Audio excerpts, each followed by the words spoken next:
This presentation of Marshall Rosenberg, entitled Intimate Relationships, is part of the Corona 2000 recording series. Have a specific intimate relationship in mind that you'd like to rapidly apply the process to. Okay, so there's several. Okay, so we will, you have no problems in your intimate relationship. After all I've given to you, you still are not satisfied. Yeah? Yeah, that's a thought. The jackals are yapping at their heels. Yes. Always. They're consistent. Okay, so what we will do is this morning and this afternoon, use those relationships to try to give you an active chance to practice, stopping them from time to time to help make some clarity of theory that we can all use.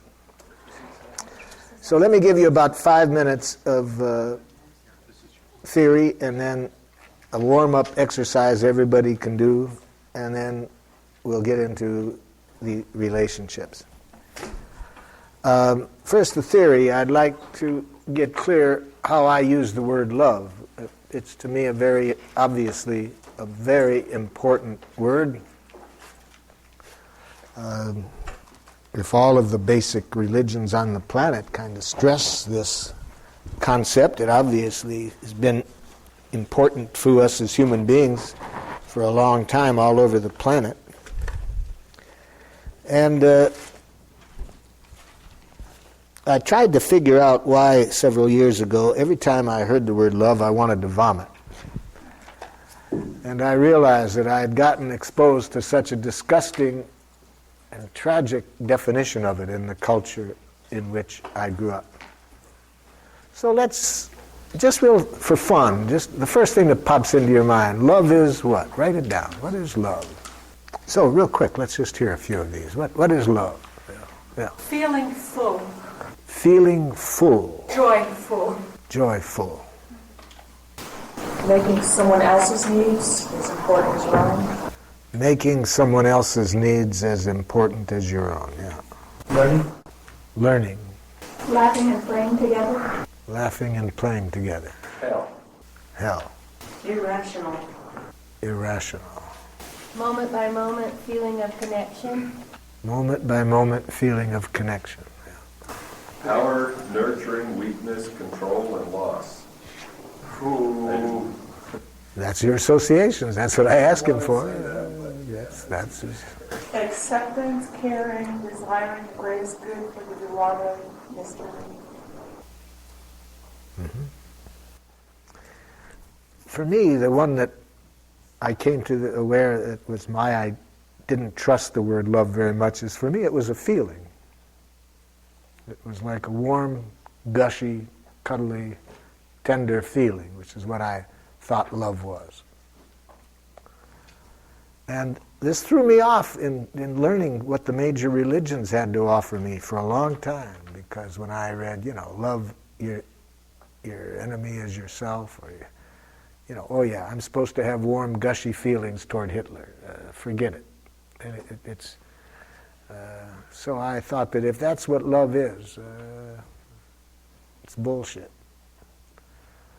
But of course, I then started to see, there had to be some beauty that I was overlooking, and I must not be understanding things. So,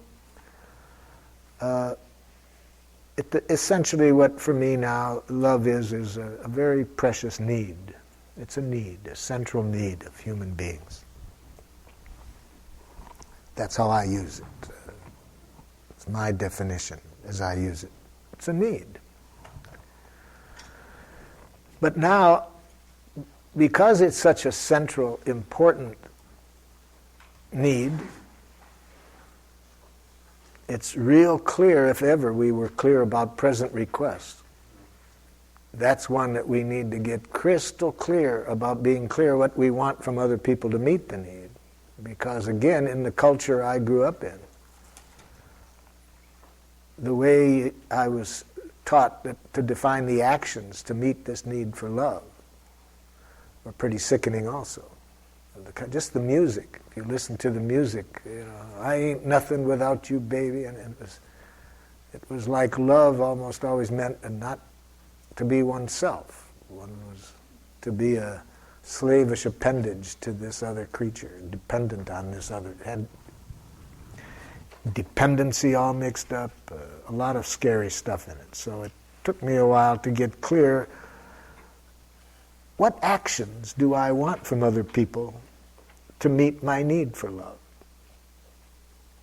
Recently someone gave me a book, I wish I could think of the author's title, some of you may know about it. They did some research about how there's really about 5 different kinds of things that different people want to meet their need for love. And then in intimate relationships, if the two people have different requests for love, they don't realize that the reason the other person's love isn't getting met is that they just have different requests for it.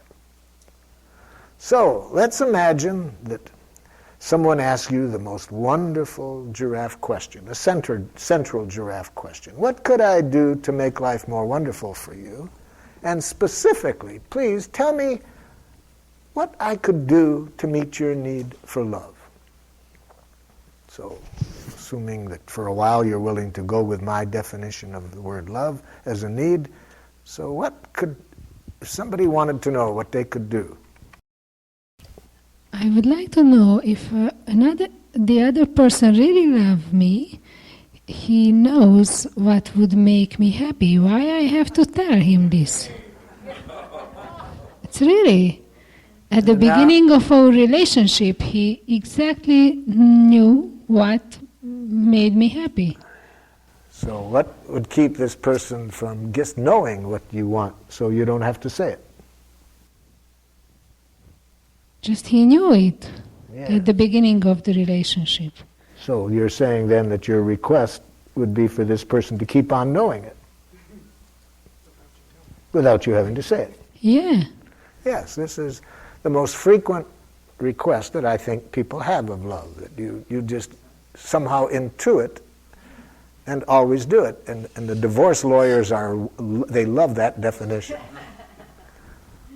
Because in a short time, after this honeymoon phase, when we have this ESP, then we define that the love is no longer there when somehow this guessing ability is no longer there. So that's your request, that I keep guessing what you want without you having to say it. Yeah, that's quite normal. Everybody knows what does it mean. Sorry, but I got this feedback many times. Yes, but then if it works that way, then you should know that I don't want that definition, so why are you having that definition?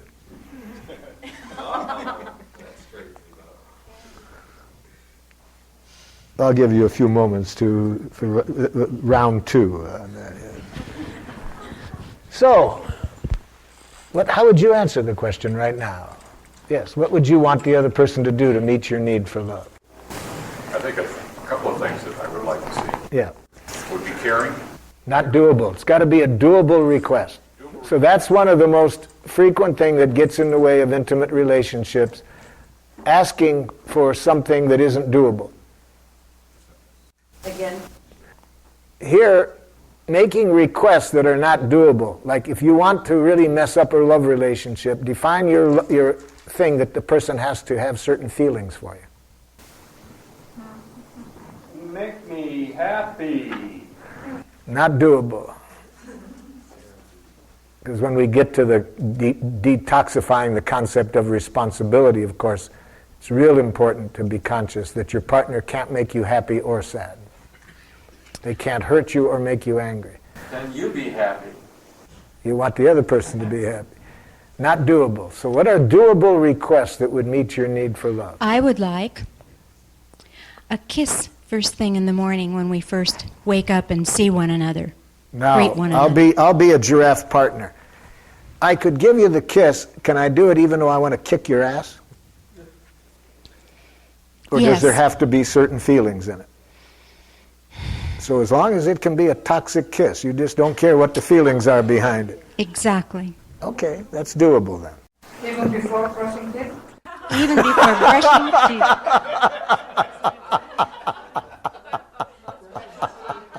toxic breath, toxic thoughts. Just you want to kiss. Just that much time and that much energy to make connection with you in the form of a kiss. Very specific. Very specific. What else? What other requests would you have? Yes. Mine is to have my head and my hair tended. Again, you don't care about the feelings behind it. Just if you can have... For how long? See, I've learned to ask that. For how long? 3 hours. Oh boy, would that be a relief? Not all night. Oh, I see. So, any amount of time? At least 30 seconds. Doesn't need to be much longer than 2 minutes. Okay, but every day? Yes. Okay, every day. Yes. We will measure the time. We will Sounds like measure the time. What else would you want from people to meet your need for love?